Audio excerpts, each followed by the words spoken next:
What's going on, everybody? Here today with another Bodhi Tree mental health video. On this channel I talk about my own journey through severe mental illness, mainly obsessive compulsive disorder and severe chronic anxiety. I wanted to take the time today to answer a viewer's question. He asked me a couple questions, and the gist of what he had asked me on the comments posted in one of my videos is that, how do we get stuck here? What comes first, PFS or an anxiety disorder? Do you just end up taking these finasteride tabs and then you end up just getting stuck thinking about whether you're going to get side effects or anything like that? Like, how does PFS translate into an anxiety disorder? How does anxiety disorder translate into PFS? And it's a really good question. It's kind of like asking what comes first, the chicken or the egg. How do we get here? And it's really just important to talk about how anxiety disorders start, because if you've watched some of my previous videos, basically what I'm saying is that, PFS is a kind of a health anxiety. You're basically obsessed with, having these type of side effects. And one of the side effects of having chronic severe anxiety is low libido and, hormonal imbalances and, nervous system problems and muscle deterioration. When your body is in a chronic severe state of fight or flight, there's all types of health symptoms that, there's all types of, systems in your body that end up going out of whack. You end up going out of homeostasis. So you experience a wide range of psychological and physiological, changes in your body whenever you have anxiety, depression, any type of mental health disorder. Your brain is part of your body, and so it's a central part of your body. It's kind of the command center of your body. So if your brain is not in a good state, then, pretty much your entire body is going to be feeling the wider effects. Your nervous system affects every other system, your hormonal system, your cardiovascular system, your digestive system. It affects everything. And if you do any research on anxiety disorders and people that suffer with chronic anxiety, you'll see that they suffer from a wide range of symptoms. One of the biggest problems with people, in regards to not understanding that they have an anxiety disorder, is because when people think about anxiety, they tend to think about, nervous jitters or, like panic attacks. And you may not necessarily be experiencing panic attacks or nervousness, or really to say that you're so nervous, you're so anxious that you can't even really tell how anxious you are anymore. Because if you were really able to feel the anxiety in your body, it'd be kind of like a crippling feeling. So really, it's good just to answer, how do anxiety disorders develop, like just in general? And it's, for me personally, and I think for most people, they develop over a period of time. And I think it's kind of slow, at first, and then you start to reach tipping points. I know for myself, when I was developing anxiety, I was experiencing anxiety symptoms off and on, like low-level anxiety symptoms. You could call this like stress, low-level anxiety. I was going through a period in my life where I was financially unstable. There was a lot of negative things that happened to me. I was, basically in a situation where I was trying to get to where I wanted to go in life. And getting to where you want to go in life is basically the absolute crux of anxiety, because in today's society, anxiety disorders, whether people are aware of whether they suffer from them or not, anxiety disorders are pretty much based around constantly thinking and obsessing over the future. You're constantly trying to figure out a plan, you're always trying to figure out a way to get to where you want to go. And I'm going kind of like way off into just general now. I mean, I know I'm kind of leaving the PFS topic, but I'm going to circle back around to it. But just in general, that's what happens. We're living in that time, and it's really important to understand this, to where, I remember growing up and assuming my life was going to go a certain type of way. And, culture, social media, parents, teachers, they kind of paint this picture when you're in child, or a lot of people get the impression through the world around them that life is kind of like about things getting better and kind of getting to where you want to go and accomplishing your dreams and your goals, and life is just this rosy, not this rosy walk in the park, there is, there's this rosy walk in the park. Of course there's challenges and difficulties, but if you work hard and you do all the right things, then you can get to where you want to go in life. Well, in my experience, I think the experiences of most people out here, that's just not the case. There's a lot of people that, have done the right things, that do the right things, and there's a lot of people who have done the right things, and I'm sorry, I'm working. There's a lot of people who do the right things and have done the right things. They go to college, they try and work hard, and yet they still don't get to where they really want to go, where they feel they need to be. And this was really me, and I think it's so many other people. And so what happens is that this type of assumption about where we need to be and how things need to go, and we kind of look around at our everyday life at some point in time and start to say, geez, this is not how the fuck I thought life was going to go for me. I thought life was going to be a lot different than this, and if I don't get my shit together, like, I'm going to be fucked. Like, I'm going to end up like all the people that I didn't want to be like, earlier. My life is not going the way I want it to go. So we need to plan. We need to anticipate the future, and this usually revolves around quite a few different, it revolves around, quite a few different, topics. It could be physical fitness. You could say, oh, geez, I don't look the way I want. It could be relationships. I don't have the relationships that I want. I'm not married. I don't have kids. My girlfriend broke up with me. A big one, I think, for men, but it could be for anybody in this day and age, is financial. Financially, I don't have a good job. I can't pay my bills. Like, if you don't have money, you basically can't accomplish any of your other goals. Like, unfortunately, working and a working life and an income is basically the most important thing to giving you the ability to do anything else that you would want. So a lot of people stress around money, around jobs, around relationships, around their physical health.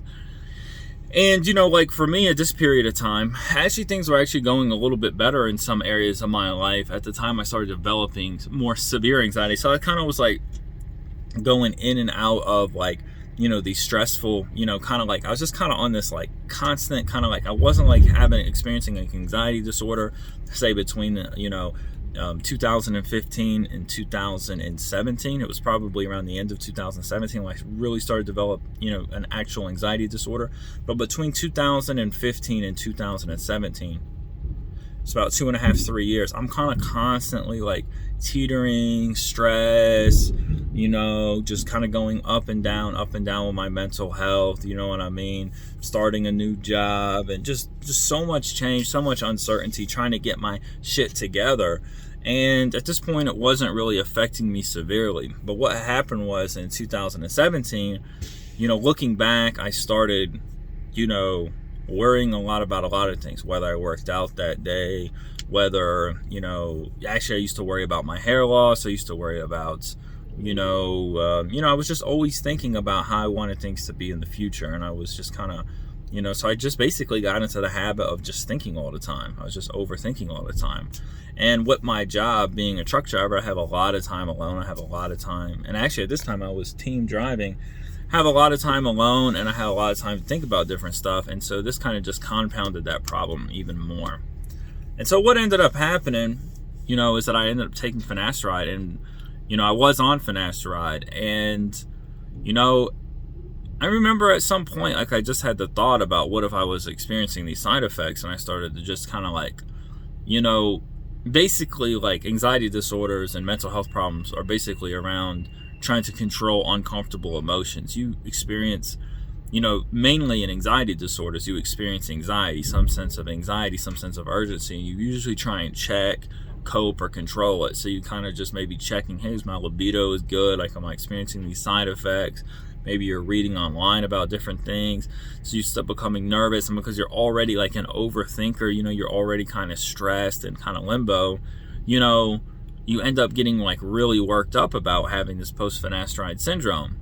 Maybe you stop taking the drug for a while, and that kind of relieves that anxiety, but then that anxiety comes back, because once you kind of develop this sense of this anxiety disorder, They call this compulsions, basically in OCD. It's where you basically do things to cope, avoid, or control anxiety. So it makes perfect sense that you might quit taking this drug, and then for a while you feel this sense of relief, like, whew, I'm good, everything's all right, like I'm done, I'm gonna be good, like I'm gonna get my libido back, like I'm not gonna experience these side effects anymore.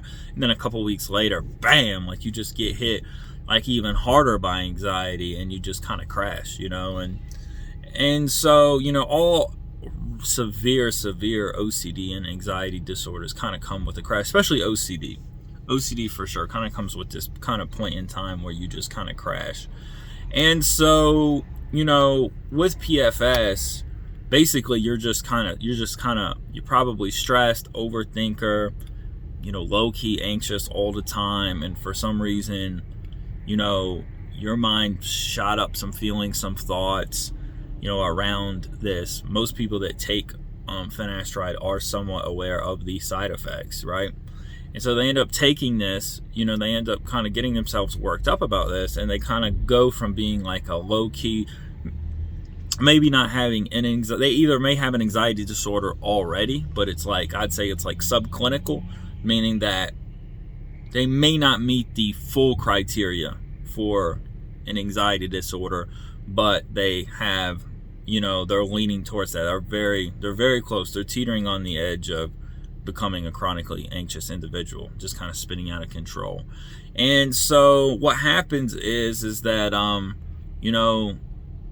you just basically just end up going from this kind of stressful, low-key, subclinical anxious person, or having an anxiety disorder and just not knowing about it, and then becoming chronically latched onto this kind of theme, we call it an OCD, this kind of obsessive hole around, what if I have this? And then the more you dig down into the anxiety, into the depression comes, and then you're feeling outside of your body, and then you're just freaking out, and then you're just like, everything that you're reading online seems like, this is you, and you just can't relax. And so because you can't relax, you just dig down even more into the anxiety until that part of your brain gets so jacked up that it just digs itself right into your body, into where you're chronically anxious, and you become so anxious that you're so convinced of your psychological symptoms in your mind,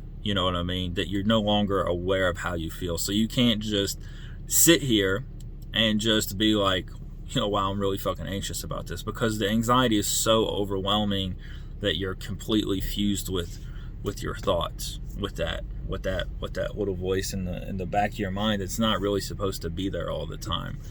And so, you either have an anxiety disorder before you get into this, or you have like subclinical predisposition. If you're a calm, relaxed person and have a lot of stress in your life, and for the most part, either your attitudes towards life, or your beliefs towards life, or your environment, genetics do play a role in this, what I mean? Are you predisposed to it? You know what I mean? These things, determine whether you develop, post-finasteride syndrome, or you develop an anxiety disorder. Now, to answer another question that the guy, that the person had asked me, this same person, this is just going to be a tad on, is that, what am I doing to recover to anxiety? And that's just really, what this channel is all about. PFS is just a video, a subtopic on anxiety. There's a lot of things that you can do. There's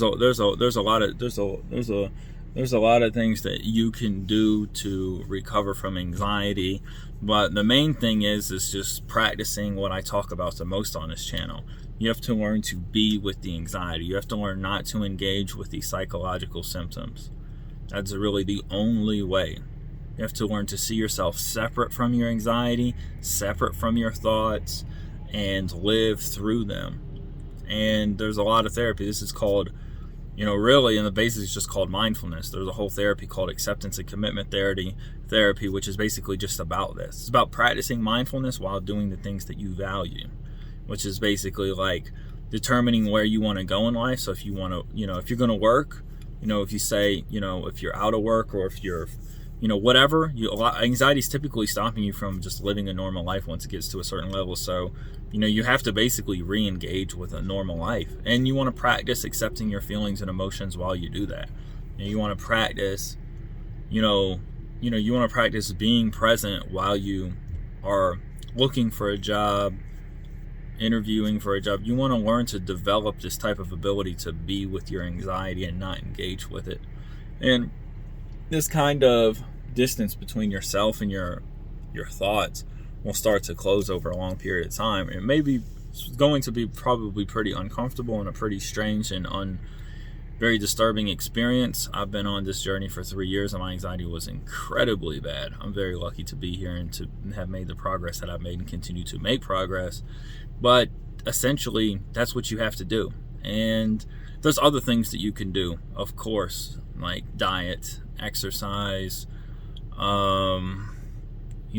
sleep, these types of things, taking a multivitamin every day, making sure that you're getting proper nutrition, make sure that you're limiting, caffeine, or make sure that you're, limiting sugars, make sure you're just doing things, you're eliminating things that are going to be in the short term anyways. You can bring these things back into your life further on down as you recover from anxiety, but you're basically trying to have a lifestyle that not psychologically, like you want to disengage from your thoughts, but other things, these types of things, like all this other stuff besides mindfulness and the acceptance and commitment therapy, this is like fucking 5%. And this is usually what people unfortunately think is going to get them to recovery. They think if they work out and eat well and cut out caffeine and cut out cigarettes and alcohol and don't work or whatever, that these types of things that they're going to be able to relax. You're not going to be able to relax. These things are only aids. These are things that can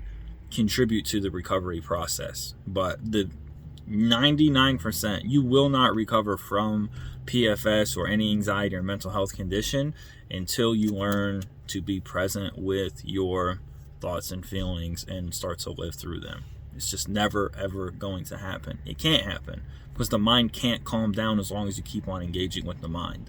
It can't come down into a sense of calm and equanimity. It's impossible. It's just the mechanics of the way that the mind works. So all these other types of things are aids and can contribute and kind of facilitate an optimal environment in order for you to start to recover from PFS, anxiety, OCD, depression, all of these types of things. And it's typically a long journey. If you've been stuck like this, say for 6 months and you're experiencing panic attacks and depersonalization and derealization and you're just crippled by anxiety, this is something that I cannot say is going to take any less than 6 months. And for a good bit of people, it's going to be a couple years. It's a long-term journey. I'm fortunate enough to have grasped the practice and the concepts and the understanding and kind of the basically just willing to just basically bear it, and it's been 3 years. So it's a very long time. Hopefully you're not as gone as I was, but regardless of the fact, anxiety, PFS, depression, these don't have to be lifelong things.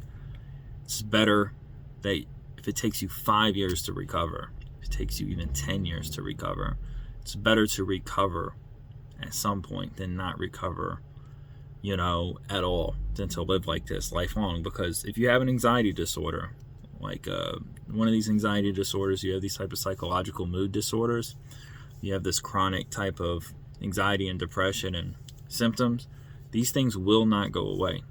They will not completely go away. They might ebb and flow with time and environment and the stories that you're able to tell yourself. But, and you may be able to get it, what you feel is under control. You might be able to get your symptoms under control. You might, and that for a lot of people is really good. If that's what you can do, and you do some other form of CBT, or you do some other type of, there's other paths that are more geared towards this. If that's what works for you, then it's much better for you to never recover but make some substantial progress. I don't know what that's looked like because that's not the path that I took. So I can only speak from, a mindfulness, seeking, this type of mindful training. I don't know anything about these other sorts of avenues, but it's better to at least to do something. You have to do something. You can't do nothing. If you do nothing, you will never recover, and you will never really see any substantial long-term progress in your mental health. It will just never happen. And you will just, basically, I can say, as someone that's been in this pit, of anxiety for such a prolonged period of time until where I am now, you don't want to be there. This is the fight for your life. I always like to bring back my teachings to the Buddhist teachings, and also just Buddhism in general. That's the general prevailing philosophy that I've used to recover. And I wanted to make one more thing about, in regards to your journey through PFS and anxiety and depression. If you Google Vietnamese monk on fire in the streets, there's a famous monk who lit himself on fire in Vietnam to protest Vietnam. And when he lit himself on fire, he basically, he got into traditional, they call it like lotus meditation pose or whatever, in the streets, and they doused him with gasoline. And he just wasn't completely still and just burnt to death. You know what I mean? And a lot of people wonder, like, well, how was he able to do that? So many people, most people would not be able to remain calm and poised as they burn to death. That's, very, that's quite a feat of the mind.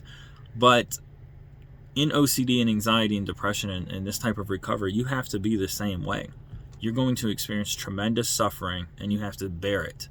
That's what you have to do. And you have to see, like that monk, he understood, he understood through experience, through meditation, through mindfulness, that he was not the feelings of pain and burning and flesh, and that he realized that he was the conscious awareness. And he didn't fear death, because he realized that he knew through his insight that we just have nothing but experience, regardless of how painful, how horrible our experiences may be. They're all temporary, because we all die. So you have to take this type of approach with your mental health, that you're willing to feel any feeling, you're willing to feel any emotion, and you're willing to feel it and bear it for as long as possible, even if that means months, days, weeks, months, years, for the rest of your life. You have to bear it. That's the only way. And a lot of people outside of the OCD anxiety community, they also have a lot of anxiety and deeply disturbing emotions. And so this channel is just all about seeing that. Going back to the Four Noble Truths: suffering, the cause of suffering, the cessation of suffering, and the path through suffering. Suffering with PFS, suffering with anxiety, desiring to get rid of these types of feelings, thoughts, emotions, whatever. And, through getting rid of those desires, getting rid of all desire, wanting to accept life in the present moment, regardless of the pain or beauty it shows us. That is the fourth, noble truth, the Eightfold Path. And then, gaining insight, equanimity, clarity of mind, calmness. This is the gift that this is the gift you want to give yourself over time. You want to annihilate your sense of self. You want to annihilate your anxiety, all of these negative emotions. And in order to do that, you're going to have to completely annihilate your sense of self. This is what it's all about. Unfortunately, for most people, they don't end up going down this dark a path in their own mind. But once you're this far gone in the path, once you're this deep down into the pit of despair and darkness and in hell, the only way is going to be, in my opinion, through a mindfulness standpoint, it's just going to be complete annihilation of self. You want to come to a point of complete emptiness in your mind, where you have really no real thoughts or emotions, just calm equanimity. That's it. And so anyways, I hope this video finds you well. Peace to all of you all, although I know if you're watching this video, you probably have very little to none, but that doesn't mean that you cannot attain it through patience, time, and practice. Peace, y'all. If you have any questions, please comment below. Later.